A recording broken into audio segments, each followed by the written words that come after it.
नमस्कार, उत्तराखंड के बुलेटिन में आप सभी का स्वागत है। मैं हूं आपके साथ यशी शुक्ला। रुक करेंगे खबरों का, लेकिन उससे पहले एक नजर सुर्खियों पर। मुख्यमंत्री त्रिवेंद्र सिंह रावत पहुंचे केदारनाथ। विधायक मनोज रावत के आवास। रावत के पिता के निधन पर जताया शोक। दिवंगत की आत्मा की शांति की प्रार्थना। आज उत्तराखंड के बजट सत्र का दूसरा दिन। सदन के पटल पर रखे गए संशोधन अध्यादेश और यूपीसीएल की वार्षिक रिपोर्ट। विधायकों के सवालों पर चर्चा। उत्तराखंड में कोरोना के 27 नए मरीज मिलने से संक्रमितों का आंकड़ा पहुंचा 97,000 के पार। 97,019 हुई कुल मरीजों की संख्या। राज्य में अलर्ट घोषित। कोरोना को लेकर स्वास्थ्य विभाग सतर्क। राज्य भर से जांच के लिए भेजे गए 10,000 से अधिक सैंपल। मरीजों के ठीक होने की दर 96%। कुंभ मेले को लेकर जिलाधिकारी ने पेशवाई मार्ग का किया निरीक्षण। अधिकारियों को दिए जल्द कार्य पूरा करने के आदेश। 1 अप्रैल से शुरू हो रहा है कुंभ। पिछले 11 महीनों से बंद ट्रेनें 4 मार्च से नजर आएंगी। रेलवे ट्रैक पर दौड़ती हुई। उत्तराखंड रेलवे बोर्ड ने की 6 प्रमुख गाड़ियों के संचालन की घोषणा। आप देख रहे हैं के न्यूज, खबरों का सारथी।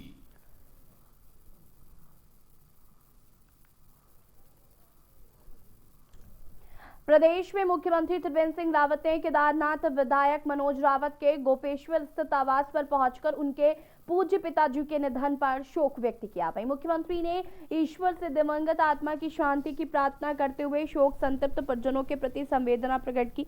बता दें, केदारनाथ विधायक मनोज रावत के पिता का निधन हो गया था 27 फरवरी को। चिकित्सालय गोपेश्वर में आंखों के ऑपरेशन के दौरान आकस्मिक निधन हो गया था।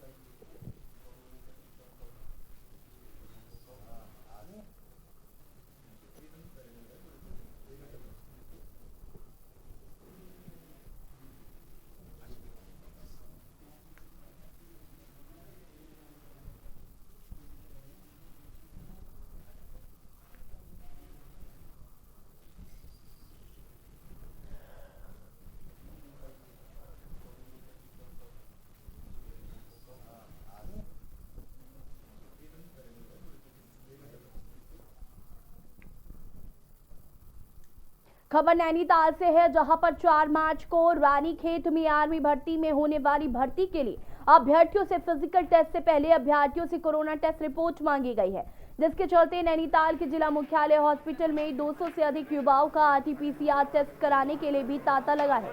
मुख्य चिकित्सा अधिकारी डॉक्टर के.एस. धामी ने बताया कि बीडी पांडे हॉस्पिटल आर्मी भर्ती के लिए आए अभ्यर्थियों का कोरोना टेस्ट किया जा रहा है, जिसकी रिपोर्ट इन सभी अभ्यर्थियों को कल शाम तक उपलब्ध करा दी जाएगी। वहीं टेस्ट कराने हॉस्पिटल पहुंचे अभ्यर्थियों का कहना है कि 4 मार्च को रानीखेत में आर्मी के लिए होने वाले फिजिकल टेस्ट के उन्हें टेस्ट रिपोर्ट की जरूरत है, ताकि आर्मी में भर्ती होकर देश की सेवा कर सके।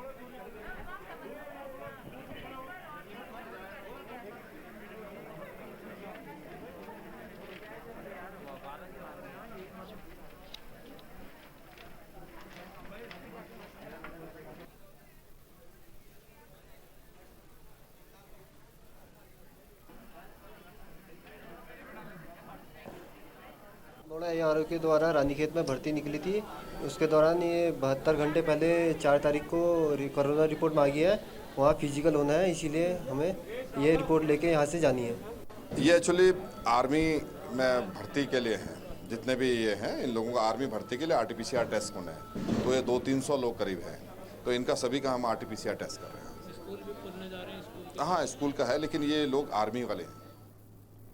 खबर उधम सिंह नगर से है, जहां पर जिले के खटीमा ब्लॉक में आर्मी की भर्ती 3 मार्च को रानीखेत में होने जा रही। वहीं आर्मी की भर्ती को लेकर परिवहन निगम ने खटीमा रोडवेज बस स्टेशन अतिरिक्त बसें संचालित की।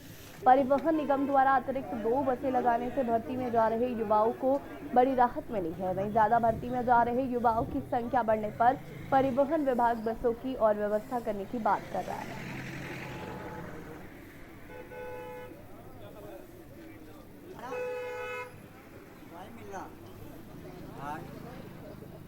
रानीखेत में आर्मी की जो भर्ती हुई है, उसको देखते हुए परिवहन निगम टनकपुर द्वारा 2 बसें अतिरिक्त लगा रखी हैं। युवाओं की भीड़ देखते हुए यदि भीड़ होती है तो मैं अतिरिक्त बसों को व्यवस्था करने की पूरी कोशिश करूँगा। धर्मनगरी हरिद्वार में महाकुंभ प्रारंभ हो चुका है। हालांकि राज्य सरकार द्वारा नोटिफिकेशन के अनुसार कुंभ 1 अप्रैल से प्रारंभ होगा। जिसके कारण जिला प्रशासन की जिम्मेदारी है कि जब तक कुंभ मेले की व्यवस्थाओं को संभाले। जिलाधिकारी सी रविशंकर ने पेशवाई मार्गों का स्थलीय निरीक्षण किया। उन्होंने पांडेवाला, ज्वालापुर, तुलसी चौक, SMJN डिग्री कॉलेज मार्ग, कनखल, बड़ा अखाड़ा, नया अखाड़ा, उदासीन मार्गों के निर्माण, मरम्मत, साफ सफाई, ट्रैफिक व्यवस्था आदि पर अखाड़ा पदाधिकारियों से वार्ता की। निरीक्षण के दौरान निरंजनी अखाड़ा के श्री महंत रवींद्रपुरी ने से भी विचार विमर्श किया। डीएम ने निरंजनी, अचल आनंद, जूना, पंचअग्नि, आवाहन आदि अखाड़ों के पेशवाई मार्गों का स्थलीय निरीक्षण किया। निरीक्षण के दौरान उनके साथ अपर मेलाधिकारी हरवीर सिंह भी मौजूद रहे।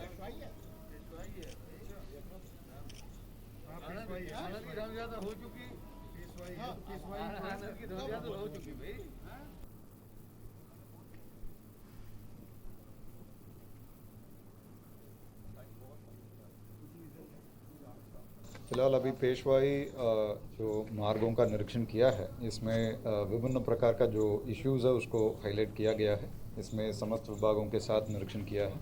इसमें कई सारा पॉइंट्स में जो है PWD की ओर से अभी पैचवर्क करने का आवश्यकता है और कुछ जगह में जो है केबल्स वगैरह को हटाने का आवश्यकता है।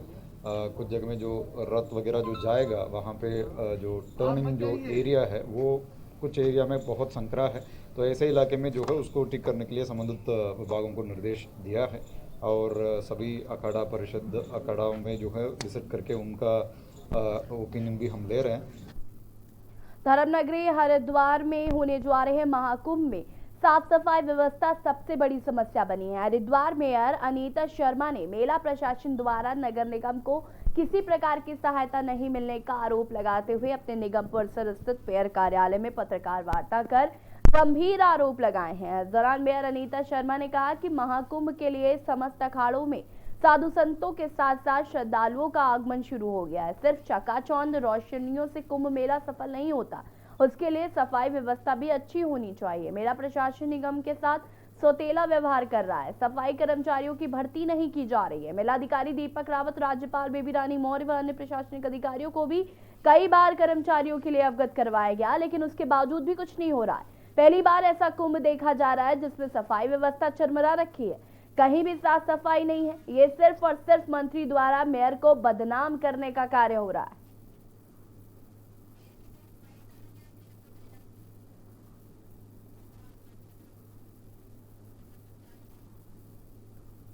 ये है कि सफाई को लेके ही है, क्योंकि सफाई आप देख ही रहे हो, हर जगह कूड़ों के ढेर लगे हुए हैं और कुछ सफाई बिल्कुल नहीं हो रही है और ये छवि खराब करने की साजिश रची जा रही है मेरे खिलाफ। और मैं चाहूँगी कि सफाई होनी चाहिए। और एक भी पहले आप देखते थे कुंभ जब आता था 6 महीने पहले ही कर्मचारी हमें मिल जाते थे, कितना क्षेत्र साफ रहता था, हर वार्ड में सफाई रहती थी। केंद्र सरकार की राज्य सरकार ने भी हरिद्वार में होने वाले कुंभ के लिए SOP जारी कर दी है। इस SOP में जहां तमाम भंडारों और सत्संग जैसे आयोजनों पर रोक लगाने की बात की गई, तो वहीं कुंभ के स्वरूप को भी छोटा करने का प्रयास किया गया है, जिससे कि कोरोना महामारी ज्यादा न फैले। ऐसे में वैरागी अखाड़ा एक बार फिर से SOP के विरोध में आया है। हम आपको बता दें कि केंद्र सरकार की SOP के आधार पर ही राज्य सरकार ने अपनी अलग से कुंभ मेले के लिए SOP जारी किया, जिसके बाद संतों ने मानक प्रज्वलन प्रक्रिया यानी कि SOP का विरोध शुरू कर दिया है। संतों ने कहा कि जब देश के कई राज्यों में चुनाव हो रहे हैं और भारी संख्या में किसान भी विरोध प्रदर्शन कर रहे हैं, वहां कोरोना वायरस का जब खतरा नहीं है तो हरिद्वार कुंभ में भला कोरोना कैसे फैल सकता है। संतों ने कहा कि खतरे का बहाना बताकर मेले को छोटा करने का प्रयास किया जा रहा है, जिसे वे कतई बर्दाश्त नहीं करेंगे और कुंभ मेले में बड़ी संख्या में भक्त जुटकर तमाम धार्मिक कार्य करेंगे।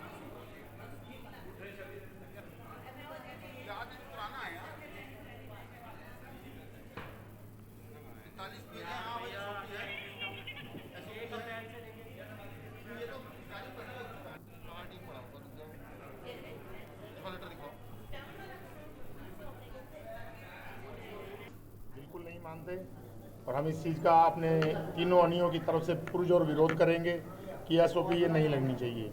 भंडारे जैसे पहले चलते थे वैसे चलने चाहिए, क्योंकि कुंभ की भव्यता तो भंडारों से और सत्संग से ही होती है। अगर भंडारे नहीं होंगे, सत्संग नहीं होगा तो कुंभ का कोई अर्थ नहीं है। या तो सरकार करे कि कुंभ को अगले साल तक ले जाए। बात ये है कि ये SOP केवल कुंभ मेले के लिए है, क्या चुनावी रैलियों के लिए नहीं है? बंगाल में चुनाव हो रहे हैं, वहाँ पर लाखों लोग इकट्ठे हो रहे हैं, लेकिन बात जब धर्म की आती है तो सरकार एक साथ एसओपी यहाँ जारी कर देती है कि केवल कुंभ मेले के लिए। मैं इन सब से कह देना चाहता हूँ, सब राजनेताओं से कह देना चाहता हूँ, यदि आपको एसओपी जारी करनी है तो चुनावी रैलियों में करो, इस कुंभ मेले में ऐसे करने की जरूरत नहीं है। केंद्र सरकार के 3 कृषि बिलों को वापस लेने की मांग को लेकर देश भर में चल रहे कृषि कानूनों के खिलाफ राजधानी दिल्ली के अलग अलग बॉर्डर पर किसानों का आंदोलन जारी है। वहीं हम किसान जगह जगह महापंचायत लगाकर अपना कृषि कानून के प्रति विरोध जता रहे हैं और कानून वापस करने की मांग कर रहे हैं। किसानों और सरकार के बीच बातचीत भी जारी है और इन सब के बीच किसानों के आंदोलन को लेकर सिनेमाई जगत 2 हिस्सों में बटा नजर आ रहा है। एक तरफ जहां पंजाबी एंटरटेनमेंट से जुड़े लगभग सभी बड़े सितारे खुलकर किसानों के समर्थन में आए, तो वहीं बॉलीवुड के सितारों में राय बटी हुई दिखाई दे रही है। सितारों की इस चुप्पी को लेकर पंजाबी अभिनेत्री सोनिया मान से जब सवाल किया गया तो पंजाबी अभिनेत्री सोनिया मान ने कहा कि वो एक्टर सब बिके हुए हैं और डरे हुए हैं, उन पर आईडी का डर डाला जाता है।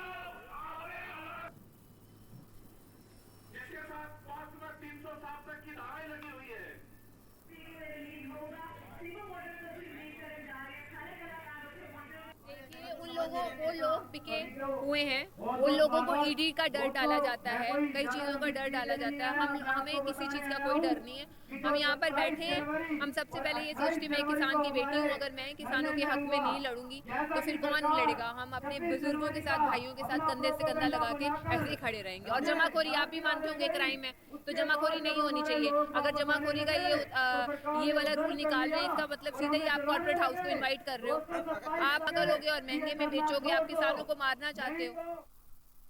ग्यारसैट में शुरू हो रहे बजट सत्र को लेकर संसदीय कार्य मंत्री मदन कौशिक ने बताया कि उत्तराखंड विधानसभा का बजट सत्र शनिवार को भी चलेगा और इस संबंध में कार्य मंत्रणा समिति की बैठक में सहमति बन गई है। रविवार शाम को कार्य मंत्रणा समिति और बीजेपी विधान मंडल दल की बैठक हुई, जिसमें विधायकों ने अपने अपने विधानसभा क्षेत्रों में अब तक के कार्यों की जानकारी दी।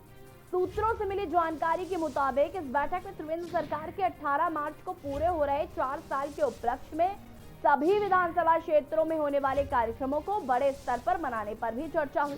सीएम त्रिवेंद्र सिंह रावत इस दिन वीडियो कॉन्फ्रेंसिंग के सभी विधानसभा क्षेत्रों से के कार्यक्रमों से जुड़ेंगे।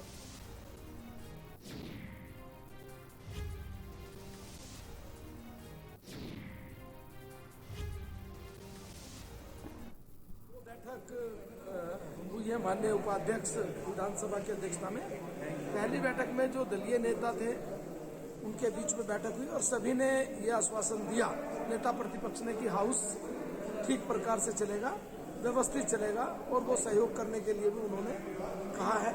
सैटरडे को भी हाउस चलेगा। उसके बाद विधानमंडल दल भारतीय जनता पार्टी की एक बैठक हुई है, उसमें सभी माननीय विधायकों के बहुमूल्य विचार आए हैं। खबर देहरादून से है, जहां पर कोरोना वायरस से बचाव के लिए वैक्सीन का तीसरा चरण शुरू हो गया है, जिसमें 60 साल से अधिक आयु के लोगों को कोरोना वैक्सीन लगाई गई, तो वहीं 45 से 60 आयु वर्ष की किसी बीमारी से ग्रसित लोगों को कोरोना की डोज दी गई, जिसके लिए चयनित बूथों पर वैक्सीन लगाने का कार्य शुरू हो गया है। हालांकि फिलहाल सरकारी अस्पतालों में वैक्सीनेशन लगवाने का कार्य किया जा रहा है।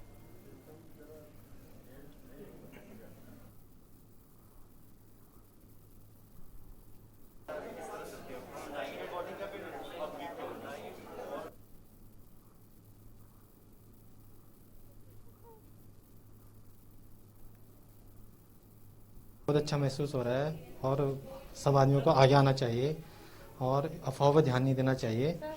ये हमारे देश के लिए, हमारे राज्य के लिए और प्रत्येक आदमी के लिए बहुत जरूरी है। टीके के बारे में आपको कैसे पता चला कि आपका आज टीका लगना है? कैसे मैसेज आया, किस तरह से? हाँ, मैसेज आया था मोबाइल पे। टीका लगा तो कैसा महसूस कर रहे हैं? बस सामान्य हूँ, जैसे मैं पहले था वैसे ही हूँ और बहुत अच्छा लग रहा है। खबर नैनीताल से है। प्रदेश भर में 60 साल से ऊपर के बुजुर्गों को कोविड वैक्सीन लगाने का काम शुरू हो गया है, लेकिन नैनीताल के जिला हॉस्पिटल में ऐप में गड़बड़ी के चलते बीडी पांडे हॉस्पिटल का नाम नहीं होने से जिला अस्पताल में वैक्सीन लगाने पहुंचे बुजुर्गों को खाली हाथ लौटना पड़ा। वहीं मुख्य चिकित्सा अधिकारी के एस धामी ने बताया कि ऐप में कुछ टेक्निकल प्रॉब्लम के चलते वैक्सीनेशन के काम में आ रही बाधाओं को दूर किया गया, जिसके बाद वैक्सीनेशन का काम शुरू हुआ।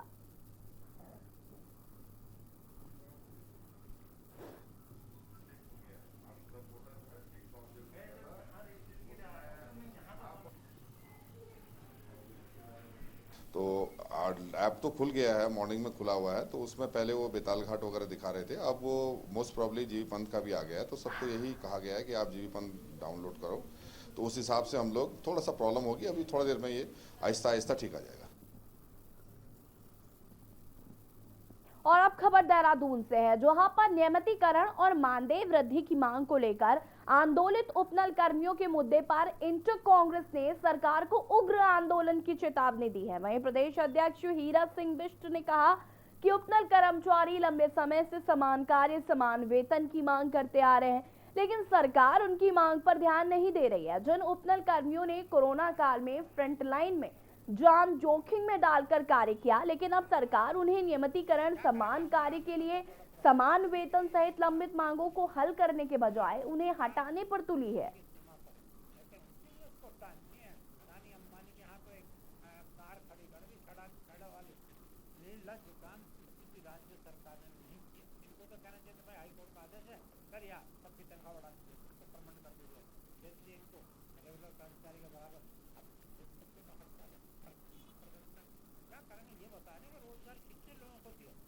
लोग डिग्रियां फाड़ने को तैयार हैं, लोग डिग्रियां वापस करने को तैयार हैं। रोज आंदोलन किसानों के बारे में आप चुप हैं, क्या करेगा? हमारा अन्नदाता तड़प रहा है, मोदी के लिए एक बात शब्द नहीं मोदी।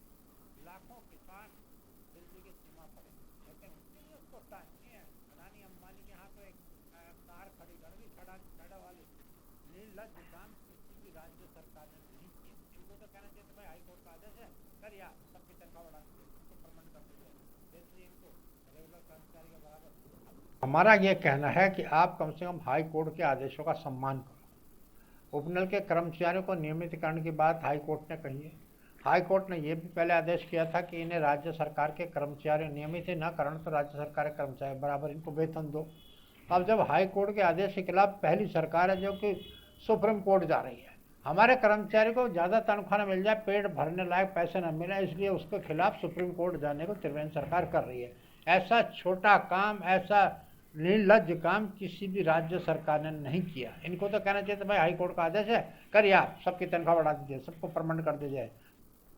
खबर लक्सर से है, जहां पर कुंभ के लिए पंचायती बड़ा अखाड़ा उदासीन के परिसर में लक्सर एसडीएम शैलेंद्र नेगी व सीओ विवेक कुमार ने संत समाज की बैठक लेकर कुंभ मेले में आने वाले साधु संत जमात की व्यवस्था व शोभा यात्रा के इंतजामात की समीक्षा की।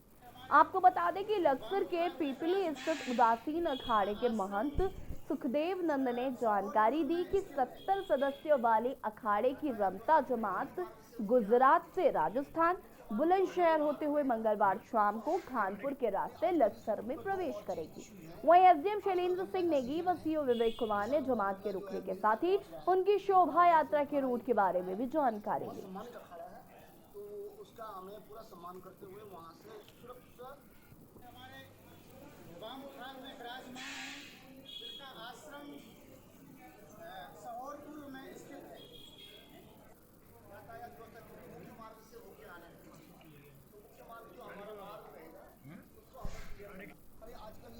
दो और चीज इशू है।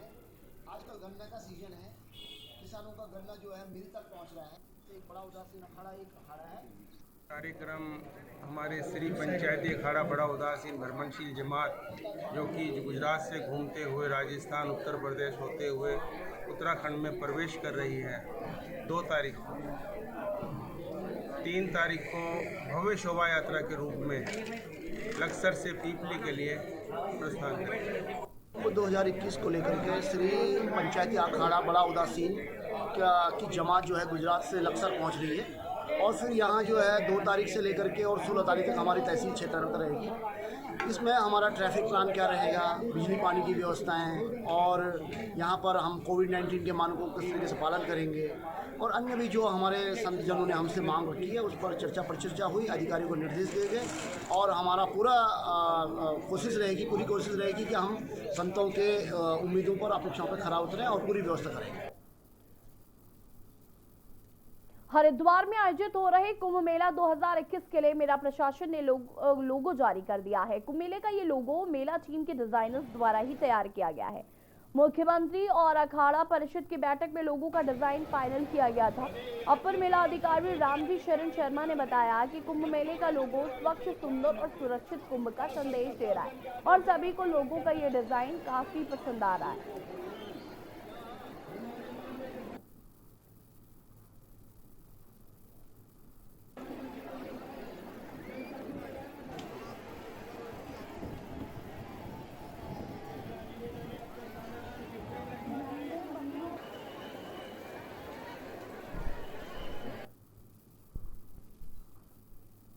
देखिए, ये लोगो हमारे माननीय मुख्यमंत्री और अखाड़ा परिषद की एक बैठक हुई थी, उसमें ये फाइनल हुआ था और बहुत ही सुंदर लोगो जारी हुआ है। इसमें आप देखेंगे कि जो एक कुंभ का पूरा एक इथॉस है, जो उसकी आत्मा है, वो आपको इसमें दिखाई देगी। दूसरा, आज की जो वर्तमान आवश्यकता है वो भी इसमें दिखाई देगी। सुंदर, स्वच्छ, सुरक्षित, आज ये तीनों ही चीज़ आवश्यक है, तो ये तीनों ही चीज़ें आपको दिखाई देंगी। ये कुंभ मेला प्रशासन के द्वारा ही डेवलप किया गया है। इसमें कई बार इनपुट लेने के बाद फाइनली जब एक हाई लेवल कमेटी द्वारा अप्रूव कर दिया गया तो इसको फिर जारी कर दिया। उत्तराखंड का बजट 4 मार्च को गैरसैंण में मुख्यमंत्री त्रिवेंद्र सिंह रावत बतौर वित्त मंत्री सदन में पेश करेंगे। माना जा रहा है कि चुनावी वर्ष में राज्य सरकार कई लोक लुभावक घोषणाएं कर सकती है। वहीं संसदीय कार्य मंत्री मदन कौशिक का कहना है कि बजट में कई योजनाओं को रखा गया है, जिसमें बेरोजगार युवाओं को रोजगार दिए जाने, किसानों की आय को दोगुना करने समेत विभिन्न वर्गों के लिए बजट में व्यवस्था की गई है।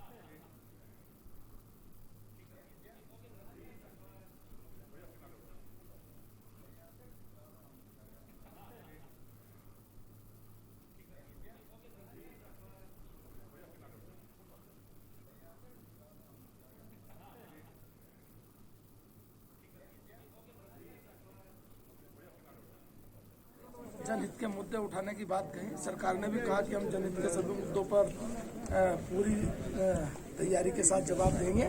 सरकार के किए गए कामों को आम जनता तक पहुंचाएं, इसमें आपका भी सहयोग मिले। और 4 दिन का जो प्रोग्राम है वो सर्वसम्मति से बिल्कुल एकदम सहमति से तय हो गया है।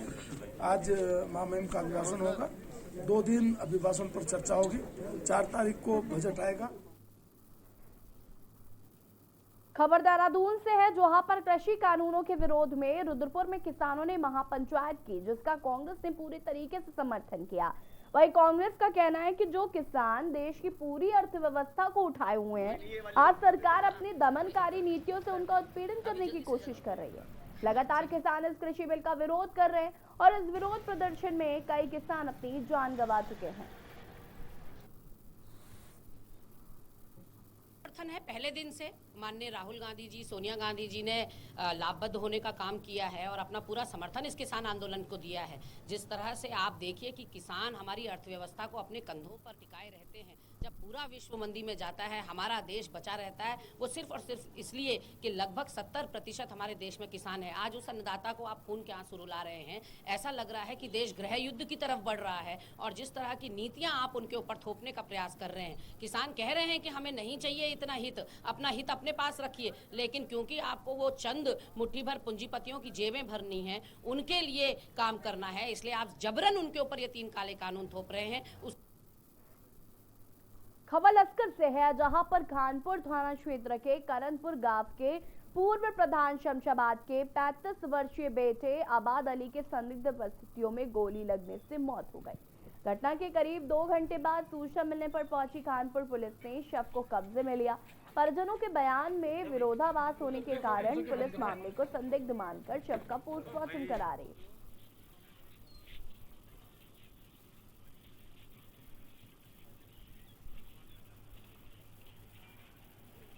कल रात को सूचना हमें मिली थी कि जो कर्णपुर गांव है खानपुर थाना क्षेत्र में, वहां पर एक व्यक्ति को गोली लगने की सूचना मिली थी। संदिग्ध बात ये थी कि किसी भी घर के सदस्य द्वारा इसकी सूचना नहीं दी गई थी। द्वारा बताया गया था कि गलती से गोली चली है, पर जब हम क्षेत्र में पहुंचे थे तो अलग अलग तरह के बयान जो है परिजनों द्वारा दिए जा रहे थे।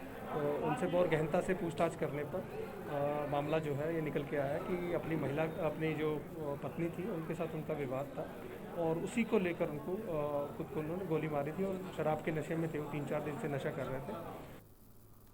रुद्रपुर की महापंचायत में किसान नेता राकेश टिकैत पहुंचे, जहां उन्होंने काशीपुर में गगन कंबोज के निवास स्थान पर पहुंचकर पत्रकारों से रूबरू होते हुए कहा कि किसानों को एमएसपी नहीं मिल रही है और किसान पहाड़ों से पलायन कर रहे हैं। वही किसानों का कहना है कि उन्हें भी हिल अलाउंस मिलना चाहिए। साथ ही उन्होंने कहा कि उत्तराखंड में जंगली जानवरों से किसानों की फसलों को काफी नुकसान हो रहा है। केंद्र की व राज्य सरकार किसान विरोधी सरकार है।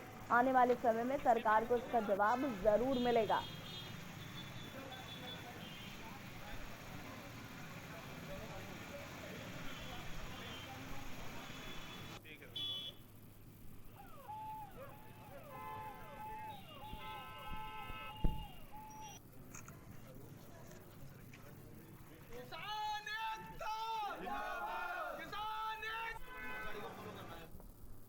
उत्तराखंड के बुलेटिन में फिलहाल इतना ही। देखते रहिए के न्यूज़ इंडिया। नमस्कार।